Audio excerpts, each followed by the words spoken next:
creating a still life. Artists have been creating still lifes for hundreds of years and use them for multiple things.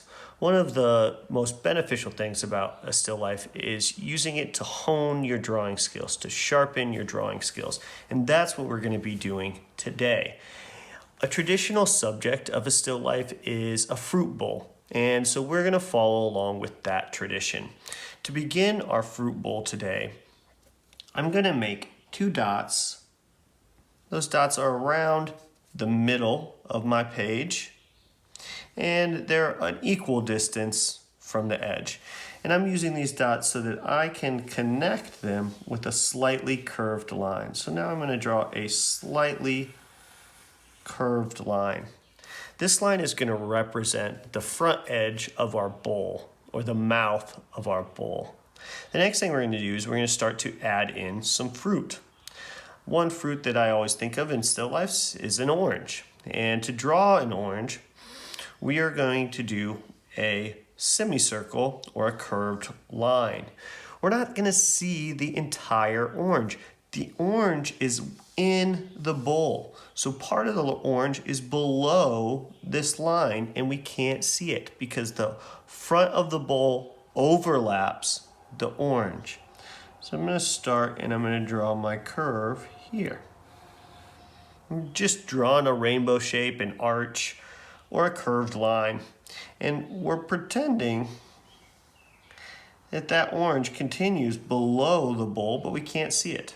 Now, another little indicator of an orange I like to draw is just where the stem would be or the bottom of the orange. And I do that by drawing a little tiny curved line and a curve in the opposite direction on the top. So there is our orange. The next fruit that we're going to draw is an apple. An apple is also a fruit that is traditionally seen in still lifes, especially still lifes that contain bowls of fruit. So that we're going to begin this, and this apple is going to go behind the orange as well as behind the front edge of the bowl. So we're going to start our apple right here, and we're probably going to end our apple right about here on the orange. I'm going to start by drawing a curved line up, and then this line is going to come down into a little valley and curve back down. And this is going to be the top of the apple. So I'm going to let it curve down just a little bit and then wrap back over to the orange. If I want, I could place another curved line in the apple and we could draw a stem here and maybe even have a leaf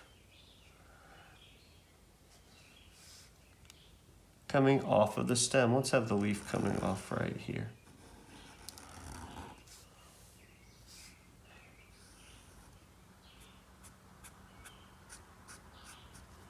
And there's our apple.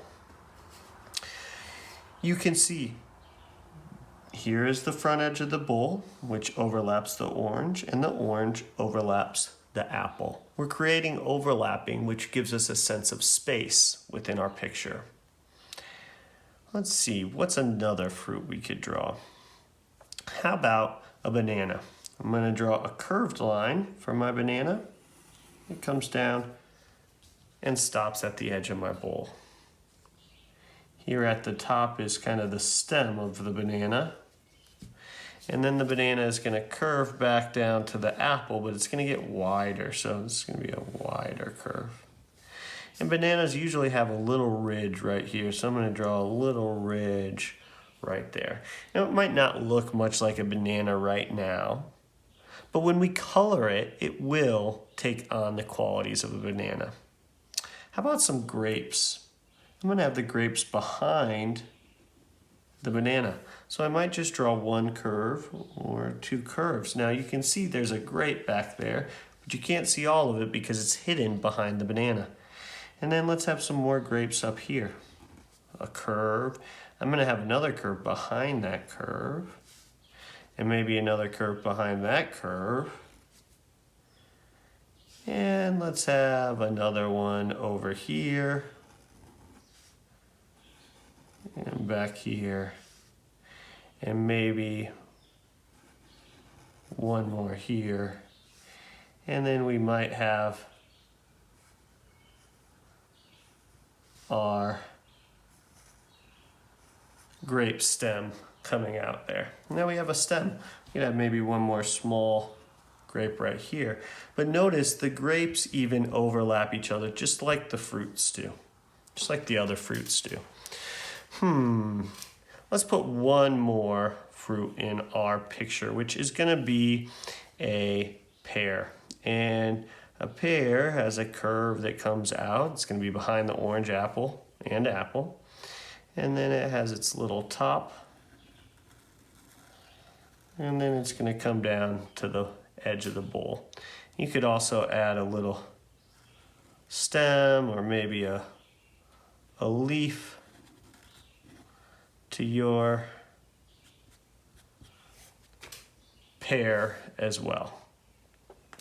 So now we've drawn our fruit in the mouth of our bowl. Let's finish our bowl. So I'm gonna go just a little bit above the mouth. Notice how this line stretches past my fruit. I'm gonna go just a little bit above that, and I'm gonna draw just a little curve. And I'm gonna do the same on the other side. Just a little curve. Notice it doesn't touch that line, it just curves over the top of it. And now I'm gonna curve just a little bit below that line. So I've kind of wrapped it around there. That gives me the lip of the bowl. And then I can draw the shape of my bowl. You can make your shape however you want. It could be a traditional bowl shape. It can be like the one I'm gonna draw, or it could be something different as well. So I'm gonna draw my curved line down, and I'm gonna draw another curved line down on this side. And then I'm gonna connect my two curves with a kind of flat, a little bit more of a flat line. And there's my fruit bowl. If you want, you could also put a foot onto your bowl. Most bowls have a foot on the bottom. It keeps them a little bit off the table. So I'm adding a little foot to my bowl as well. Now I'm not done. I have a background to add. I have a foreground to add. I have a lot of extra details I can add into my picture. I could even add fruit or objects to my table, which I haven't quite drawn yet. But let's say here I want to add a baseball. So I'm gonna add a circle. And a baseball has little seams here, and here's kind of the sew lines on the seams of the baseball. And maybe I'll add a glass over here. So I'm gonna put a curved line, and then I'm gonna have a tiny diagonal. It's almost vertical, but it just angles just a little bit to make it a diagonal line for a cup. There's my other side of the cup, and at the top I'm going to connect these two lines with a curved line. I'll extend this one so they're the same length, and I'm going to connect them with a curve. My cup's not done. I have a curve at the top for the back edge. This is the front edge of my cup, just like this is the front edge of my bowl. Now I need the back edge of my cup. You can't see the back edge of my bowl because it's hidden behind the fruit. I'm going to add one more grape right here. So here's the back edge of my cup. If I want to add water, I repeat this shape, this kind of almond shape just below. And there's the water or the liquid in my cup. Now it's time to draw the line for my table. So I'm going to start at my right hand edge, and I'm going to draw a straight line until I get to my bowl, and then I'm going to stop. I'm going to pick my marker up, and I'm going to come over to the other side of my paper, and I'm going to do a straight line from my bowl to my cup and stop, and then a straight line from my cup over to the edge of my paper. Now another thing you can add to your still life are shadows. And let's pretend like my light is coming this way. So this side is lit and it's bright, and the shadow is cast over on this side. So for my bowl, I go down to the lowest part of my bowl, which would be right about here. And I draw a straight line over, and then it's gonna curve and come back to my bowl. Now I have a little shadow. I didn't let my shadow hit my cup. I'm gonna do the same thing on my cup. Go to the lowest point, and I'm gonna draw a straight line over, And this time my shadow goes off my paper so you don't see the little curve that it creates. And let's put one on the baseball too. Go to the lowest point of the baseball, draw a straight line over, curve, and back to my baseball. Now here are 3 shadows for our picture. You can add a lot of other details on your table. You could add things that are a little bit more fun or things that you like. So you could add toys, you could add a stuffed animal, you could add Beyblades, you could add video game controllers, whatever you want to add to your table or foreground of your picture. Now, this is the table. Everything below this line is the table. Everything above this is probably the back wall. So I could add details to my back wall. Maybe there's a door behind my wall, and this door has a window. It could be a window too. If this looks more like a window, I'm going to call it a window instead of a door. But here is my, let's call it a window. Here's my window. And here's kind of my window sill. And outside my window is a backyard. And let's say my backyard might have a fence. So this is the fence. And then there's some clouds in the sky. And you can add whatever you'd like to your window. You could also add pictures on the wall. You could add all sorts of different things in your background. Now that we're finished drawing our still life, it's time to color our still life. You can use anything you'd like to color your still life. You could use paint, you could use markers, crayons, colored pencils, oil pastels, however you want to color it, you can color it. But I really do highly encourage you to color your artwork. Because remember, somebody might look at this banana and think, that's a piece of mango. Now you might not mind that they think that, but if you want them to know it's a banana, you should color it yellow and maybe add a little green if it's not quite a ripe banana. Some people might look at this and think that's a lemon. Well, if I don't want them to think it's a lemon, I better color that orange. You could think this is a peach, maybe. So I want them to think it's an apple. So I could color it red, I could color it green. Your choice, but you should really color your picture. I'm gonna let the video fast forward while I color my picture.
So I finished coloring my picture here.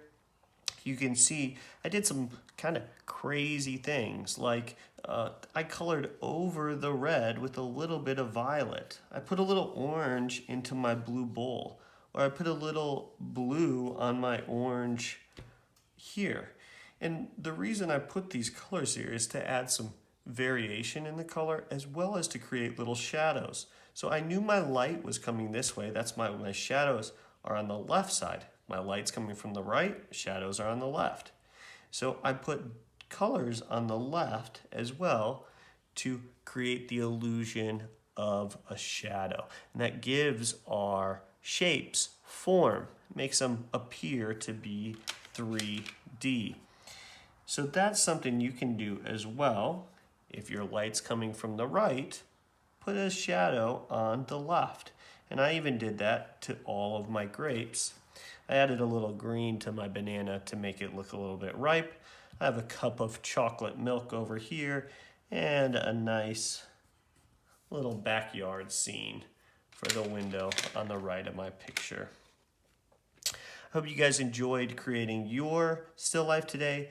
Please make more. Don't just stop here. Make a still life with objects that you like. They don't have to be fruit. You could have a bowl full of stuffed animals. You could just have stuffed animals. You could have all your favorite objects or toys. Anything you want to draw that is still, that won't move, that you can look at and redraw will create a beautiful still life. I'll see you guys soon. Thanks so much. Bye-bye.